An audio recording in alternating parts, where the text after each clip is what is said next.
Hello everyone, life process के next portion में एक बार फिर से आपका स्वागत है। आज हम लेकर आ रहे हैं इस चैप्टर से रिलेटेड नेक्स्ट वीडियो, जिसमें हम डिस्कस करेंगे next part of life process, that is excretion. तो आइए शुरू करते हैं एक्सक्रीशन। सबसे पहले बात करते हैं अपन what do mean by excretion, यानी एक्सक्रीशन का मीनिंग क्या होता है, एक्सक्रीशन किसे कहते हैं। एक्सक्रीशन क्या होता है कि excretion is a biological process number one things in which removal of harmful nitrogenous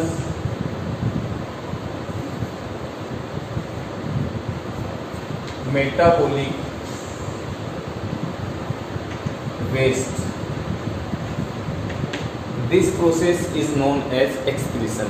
यानी एक्सक्रीशन में मेटाबॉलिक या मेटाबॉलिज्म प्रोसेस से जो भी हार्मफुल या नाइट्रोजिनस वेस्टेज बनते हैं अपनी बॉडी में, उनको अपन अपनी बॉडी से रिमूव करते हैं या रिलीज करते हैं with the help of different excretory organs.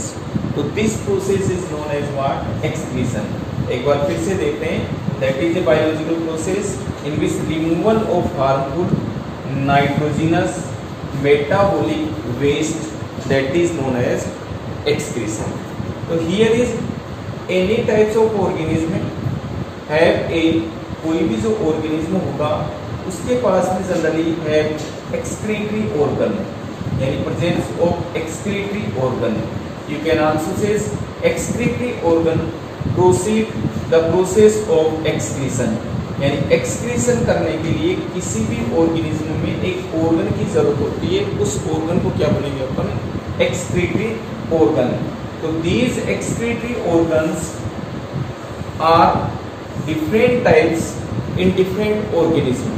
तो first of all we discuss now just a different types of excretory organs, कि सभी जो ऑर्गेनिज्म होगा उसमें एक ही टाइप का ऑर्गन नहीं होगा, अलग अलग organism have a different types of organ that are useful in process of the excretion. तो there are many types of organs. Number one बात करें, for example number one that is protonephridia. Protonephridia. You can also say that is flame cell.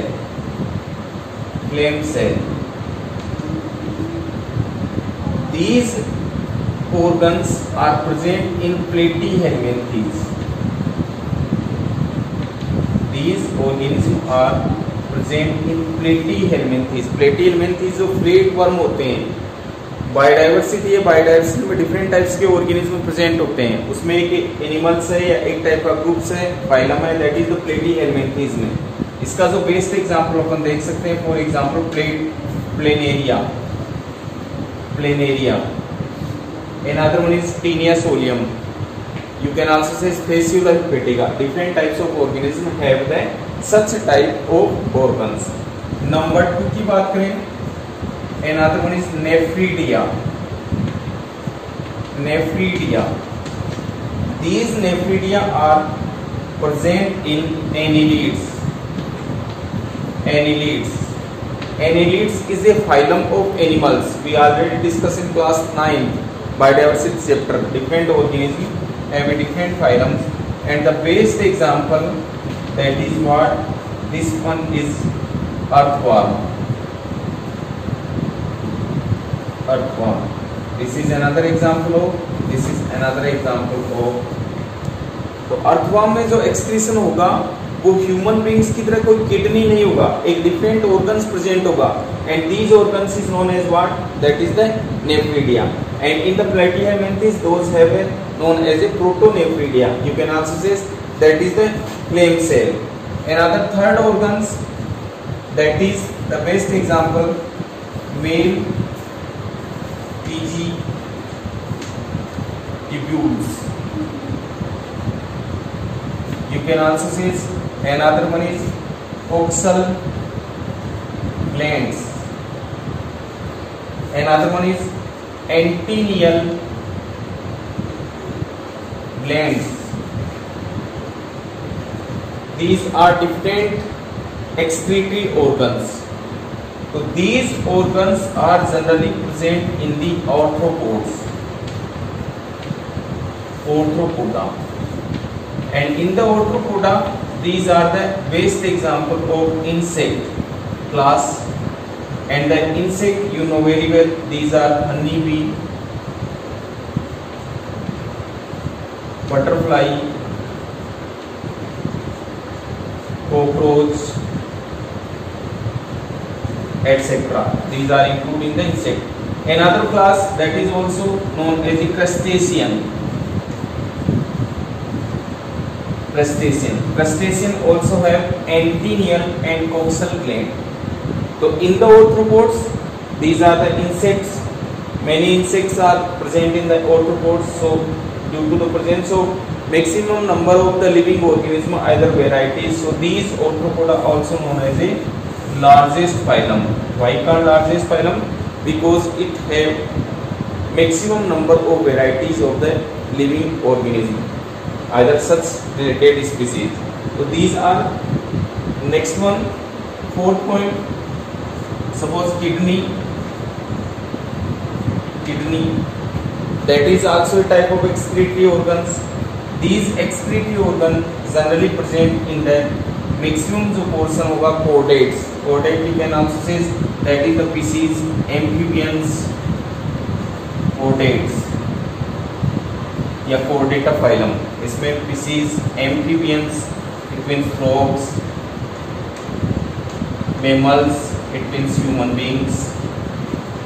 These are, so these animals, all the types of organism, you can also say these are the excretory organ, but these are the different types of organism. Those organisms are known as a multicellular. So it means we discuss just a excretory organ. So these excretory organ generally located either present in the multicellular organism, but in the unicellular organism, generally these process are occur with the help of diffusion. यानी generally अपन बात करें multicellular जो भी organism होगा, multicellular कोई भी organism होगा, उसमें कोई ना कोई एक्सक्रीटरी ऑर्गन होगा. किस चीज के लिए? एक्सक्रीशन प्रोसेस के लिए, जो अपने देख ही चुके हैं. For example platyhelminthes, annelids, arthropods, maximum different types के कोर्डेट्स, उसमें कोई ना कोई क्या प्रेजेंट है? एक्सक्रीटरी ऑर्गन्स हैं. But suppose amoeba, that is the unicellular organism, तो अमीबा वगैरह या इस तरह की यूनिसेलुलर ऑर्गेनिज्म होगा, उसमें कोई रेस्पिरेटरी जैसे ऑर्गन होता है. एक्सक्रीटरी ऑर्गन्स भी ऐसा नहीं होगा. उसकी जगह क्या होगा? एक प्रोसेस होगी जिसमें क्या होगा? हाई कंसंट्रेशन ऑफ जो भी सबस्टांस होगा उससे लो कंसंट्रेशन सबस्टांस की ओर वो रिमूव हो गए. तो इस तरीके से ये प्रोसेस जो होती है वो एक्सक्रीटरी ऑर्गन्स की हेल्प से होती है, जो अपने मल्टीसेलुलर ऑर्गेनिज्म देगा. बाकी यूनिसेलुलर ऑर्गेनिज्म की बात करेंगे तो उसमें जनरली क्या होता है कि इसमें प्रोसेस होगी वो डिफ्यूजन की हेल्प से होगी. तो अभी अपन बात करेंगे नेक्स्ट पोर्शन इस टॉपिक का, जिसमें एक्सक्रीशन प्रोसेस देखी. उसके बाद में नेक्स्ट पॉइंट है नाइट्रोजन और वेस्ट. क्योंकि अपन जान चुके हैं कि एक्सक्रीशन जो प्रोसेस होगी उसमें रिलीज कर रहे हैं या रिमूव कर रहे हैं किसको? नाइट्रोजनस वेस्ट को या हार्मफुल वेस्ट को या मेटाबॉलिक वेस्ट को. क्लियर? तो सबसे पहले जो नाइट्रोजन वेस्ट होता है वो ओवरऑल कोई भी ऑर्गेनिज्म होगा उसमें जनरली 3 टाइप से हो सकता है. In the form of ammonia, number 1 is ammonia, number 2 is may be in the form of urea, and number 3 in the form of may be uric acid. यानी overall these 3 types of nitrogenous waste, यानी कोई भी जो organism होगा वो excretion process में direct indirect इन तीनों किसी भी नाइट्रोजन वेस्ट के रूप में रिलीज करता है. तो on the basis of these nitrogenous waste the organism divide in 3 groups, either categories.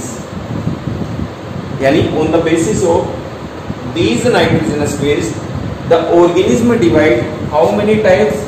3 types या 3 categories. Number 1 is first, that is ammonotelic. Number 2 is ureotelic. Number 3 is uricotelic, and these names are just depend on their excretory waste other products.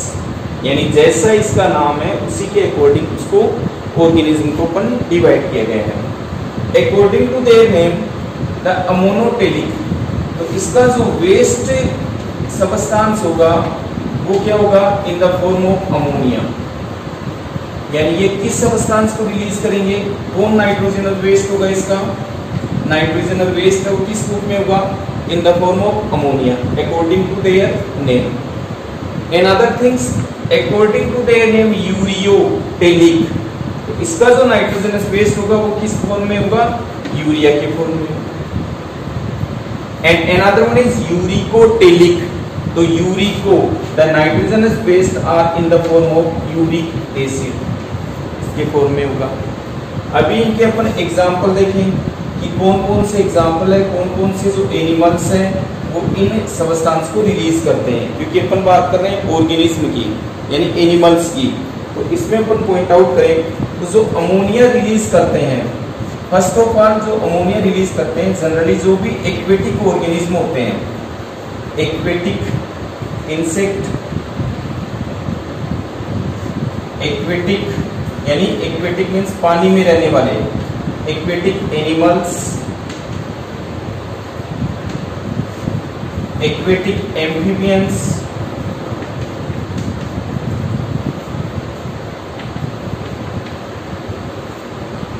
और generally bony fishes. These are the best example. यानी पानी में रहने वाले insect और maximum जो पानी में रहने वाले या एक्वेटिक में रहने वाले animals. And other one is aquatic amphibians. जैसे एक्वेटिक एम्फीबियंस का मीन्स जैसे फ्रॉग है, फ्रॉग का जो लार्वा होगा in the form of the tadpole, वो जनरली उसका नाइट्रोजनस वेस्ट क्या होगा? In the form of the ammonia. But यदि फ्रॉग की बात करेंगे तो उसका जो नाइट्रोजन वेस्ट होगा वो यूरिया होगा. And bony fishes are 2 classes, sub classes on the basis of their skeleton. One is ostrichthys, another one is chondrichthyes. So ostrichthys it means presence of bones, that is the endoskeleton. Now urea की बात करें, अपने example देखें urea का. The best example urea की बात करें तो इसमें बेस्ट एग्जांपल मेमल्स यानी ह्यूमन बींग्स आएगा इसमें, या जितने मेमल्स होते हैं वो आते हैं. Another one is marine fishes, जो समुद्र में रहने वाली मछलियां हैं या जो साल्टी वाटर में रहने वाली वो fishes. Another one is terrestrial amphibians. Terrestrial amphibians. These are the best example of animals which release urea in the form of nitrogenous waste. Now third category is that is the uricotelic. The best example of uricotelic it means कौन कौन से ऐसे animal है जो अपना nitrogenous waste है वो uric acid के रूप में रिलीज करते हैं. तो here the best example that is what? Reptiles,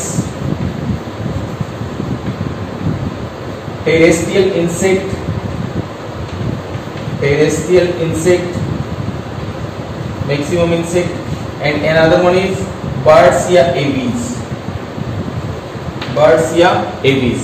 उन सबका जो नाइट्रोजन वेस्ट मटेरियल होगा वो किस फॉर्म में होगा? In the form of uric acid. तो ये इसके अपने प्रोडक्ट देखा और उसके बाद में एग्जांपल देखें. इसके अलावा कुछ इम्पोर्टेंट पॉइंट की बात करें. अमोनिया जो जनरली होता है वो एक पॉइजनस सबस्टांस होता है, पॉइजनस सबस्टांस, और इसको रिलीज करने के लिए मैक्सिमम वाटर या हाई कंसंट्रेशन ऑफ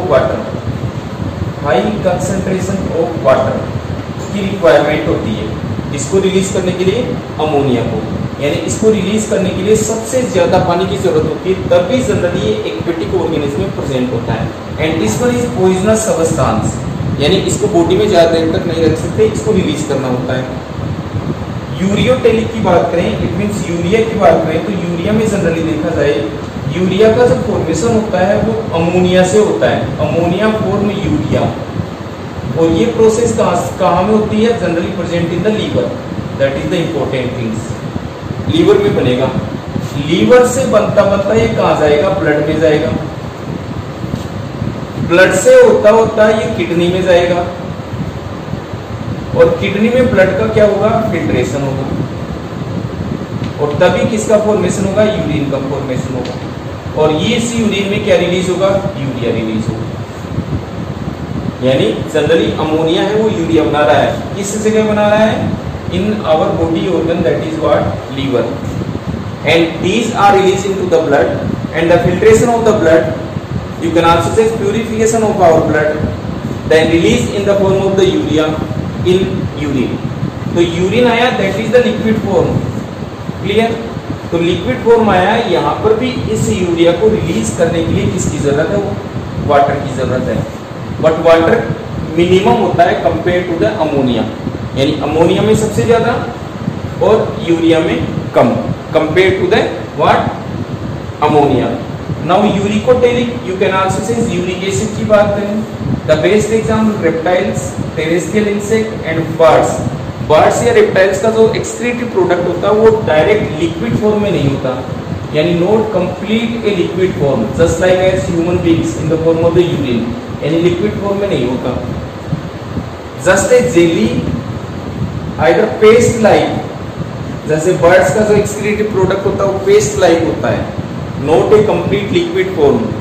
तो इट मींस हियर इज जो वाटर होगा उसकी जो रिक्वायरमेंट होगी वो क्या होगी? कम होगी या लेस होगी। तो कंपेयर करें यदि वाटर रिक्वायरमेंट के बेस पे अपन इनकी बात करें कि सबसे ज्यादा जो वाटर है वो किस में रिलीज होता है, तो सबसे ज्यादा अमोनिया में चाहिए, उसके बाद किस में चाहिए? यूरिया में चाहिए, और सबसे कम किस में चाहिए? यूरिक एसिड में चाहिए। कई बार ऑब्जेक्टिव टाइप से रिलेटेड ये क्वेश्चन पूछ लिया जाता है, तो आपको ये ध्यान रखना चाहिए कि ऐसा क्यों हुआ है, क्योंकि इसको रिलीज करने के लिए मैक्सिमम वाटर की रिक्वायरमेंट होती है। तो there are different types of organism on the basis of their excretory products. तो अभी अपन बात करेंगे next portion of this topic, that is excretory system of human beings. क्योंकि डिफरेंट ऑर्गेनिज्म में डिफरेंट ऑर्गन्स प्रेजेंट होते हैं, तो according to your syllabus we discuss now excretory system of human। excretory system of human की बात करें तो generally इसमें ओवरऑल इसके जो पार्ट्स होंगे उसको अपन देखें, ओवरऑल इसके 3 पार्ट्स में डिवाइड कर सकते हैं, या ये सिस्टम है ओवरऑल 4 ऑर्गन से मिलकर बना होता है। नंबर 1 जो ऑर्गन होता है दैट इज किडनी, नंबर 2 होगा वो होगा यूरिटर, और नंबर 3 होगा वो होगा यूरिनरी ब्लैडर, नंबर 4 पोर्शन होगा वो होगा यूरिथ्रा। इनकी 1 बाय 1 अपन लेबल करें। This one is the kidney, this one is the ureter, that is the ureter, this one is urinary bladder, and this one is urethra. These 4 organs form a complete system of excretory system of human, that is known as a excretory system of human. Now first of all we discuss about the kidney. This is kidney. Kidney की बात करें अपन तो overall kidney red brown colour, इसका जो colour होगा वो generally red brownish colour हो सकता है। अनदर वन इज 1 पेयर, नंबर कितना है इसका? 1 पेयर, यानी 2 है इसका नंबर। This one is 1, another one is 2। Both side are located, clear? It means left and right both side are located. that is located in abdominal cavity.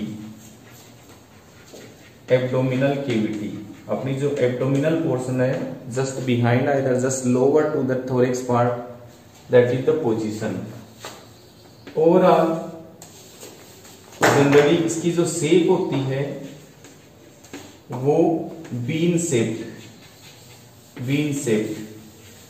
जैसे अपन राजमा बोल सकते हैं, या बीन शेप्ड स्ट्रक्चर इसकी शेप हो सकती है। अनदर पॉइंट, इसकी साइज की बात करें, साइज में अपन लेंथ दे सकते हैं, यानी ये वाला portion, this one is the length, ये portion, this one is width and that is the thickness, this one is portion is thickness. तो अप्रोक्सीमेट इसकी जो लेंथ होती है वो होती है 10 to 12 सेंटीमीटर। इसकी विड्थ देखें, इट मीन्स इसकी चौड़ाई देखें, वो है 5 to 7 सेंटीमीटर, और इसकी थिकनेस देखें वो है 2 to 3 सेंटीमीटर।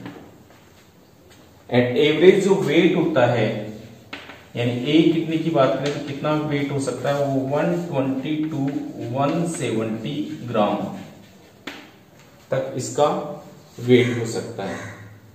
और इसमें मेनली इसकी स्ट्रक्चरल और फंक्शनल यूनिट प्रेजेंट होती है, जिसको बोलते हैं अपन नेफ्रॉन। उसकी बाद में बात करेंगे अपन। कई सारी स्ट्रक्चर प्रेजेंट होती है, that is also useful in the complete excretion process, उसको बोलते हैं अपन नेफ्रॉन। क्लियर? तो ये तो जनरली किडनी से रिलेटेड बात थी। इस सिस्टम को देखें तो टुवर्ड्स द इनर साइड, जो इनर साइड है वो एक कॉनकेव साइड है, वहां पर एक स्ट्रक्चर प्रेजेंट होती है जिसको बोलते हैं अपन जनरली, ये जो portion, this one is portion, ये कॉनकेव साइड, एक pit like structure, this portion known as a hilum. और इस हाइलम में generally ureter, blood vessels generally release होती है या इससे एंटर करती है। These long tube-like structure that is known as ureter. A bladder that is known as urinary bladder that is useful in the storage of urine, and through a narrow tube-like structure released through the urinary bladder that is known as a urethra. So that is a system. Many organs are present. Now we discuss about the kidney. So we discuss now just say internal structure of the kidney. यानी kidney की अपन बात करें तो इसकी internal structure क्या होती है उसकी बात करते हैं। तो ओवरऑल जो किडनी है उसमें जनरली देखा जाए तो 2 पोर्शन होते हैं या 2 एरियाज होते हैं। इस किडनी को 2 एरियाज में डिवाइड किया गया है, 2 रीजन में। There are the 2 region, one region that is outer region and another region that is, you can also say, inner region या middle region. The outer region that is known as cortex. outer जो part होगा उसको generally अपन किस नाम से देंगे, cortex, और जो inner most पार्ट होगा उसको किस नाम से देंगे अपन, medulla. So this one is the cortex and this one is the medulla. और इसका स्टार्टिंग मैंने बताया कि ये कॉनकेव पार्ट होता है जहाँ पर जो स्ट्रक्चर होती है उसको बोलते हैं हाइलम। और इसी हाइलम में जनरली ब्लड वेसल्स और जनरली यूरेटर वो जनरली रिलीज होती है। यूरेटर का जो पार्ट है, this one is the ureter, और यूरेटर का जो आगे का फ्रंट का पार्ट है वो एक फनल शेप स्ट्रक्चर है, यानी वाइडर पार्ट है comparative to the rest part of the ureter. These wider part known as a pelvis, that is the funnel shape, either wider part, इसका चौड़ा पार्ट है। क्लियर? तो these outer region known as a cortex and the middle region you can also say inner region that is known as a medulla. Medulla part divided into the different regions and these regions known as a medullary pyramids. Medullary pyramids. and these pyramids generally located towards cortex. And this one is the medulla, and medulla are, these are the medullary pyramids.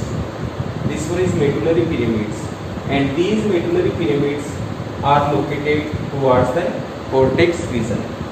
Same thing, cortex parts, that is the outer cortex part, this one is the outer cortex parts, also have column like that. This one is the column, this one is the column, that is the column, this one is the column. These column of cortex part known as column of Bertini, column of Bertini, and these column of Bertini are located towards the medulla part, towards the medulla part. तो पहले का मतलब है इसके दो reason हो गए, एक हो गया कोर्टेक्स और एक हो गया मेडुला। कोर्टेक्स से जो पार्ट है उससे कोलम रिलीज होते हैं, वो टुवार्ड्स द मेडुला में होते हैं, उनको बोलते हैं कोलम ऑफ बर्टिनी।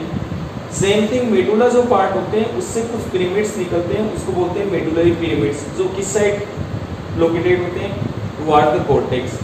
यहाँ पर जो हाइलम पोर्शन होता है नेरो या पिट लाइक स्ट्रक्चर होता है, जहाँ से रिलीज होती है यूरिटर, और यूरिटर का जो वाइटर पार्ट होता है जिसको बोलते हैं अपन किस नाम से, that is known as a pelvis. और इसी पार्ट से आर्टरी और वीन्स या रीनल आर्टरी और रीनल वीन्स ब्लड को सप्लाई करने में हेल्प करती है, जो इसी से रिलीज होती है। तो that is about the internal structure of the kidney. यहाँ पर इस पोर्शन में किडनी की बात करें तो एक पोर्शन है, तो आपको थोड़ा सा डायग्राम में देखोगे तो स्लाइडली जो लेफ्ट साइड का किडनी है, this one is the left side kidney, वो स्लाइडली आपको ऊपर दिखाई देगा। तो ये क्यों होता है कि अपनी राइट साइड में जनरली क्या होता है, लीवर प्रेजेंट होता है, इसलिए इसकी लोकेशन राइट की स्लाइडली नीचे होगी या लोअर होगा, और जो लेफ्ट साइड का होगा वो स्लाइडली अपर होगा, that is the region. Now we discuss just another part of excretory system, best part, that is what number 2, that is ureter। Ureter long होती है, वन पेयर होती है, ठीक है, जो जनरली हाइलम जो पार्ट होता है उससे रिलीज होती है, और ये डायरेक्ट ओपन होगी किसमें, यूरिनरी ब्लैडर में, यूरिनरी ब्लैडर। और इसका जो वाइटर पार्ट होता है, फ्रंट या वाइटर पार्ट होता है, wider part, that is known as a pelvis. Another, the third part, that is urinary bladder।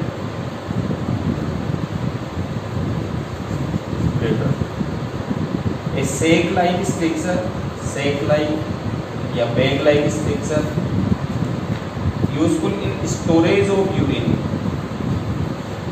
storage of urine,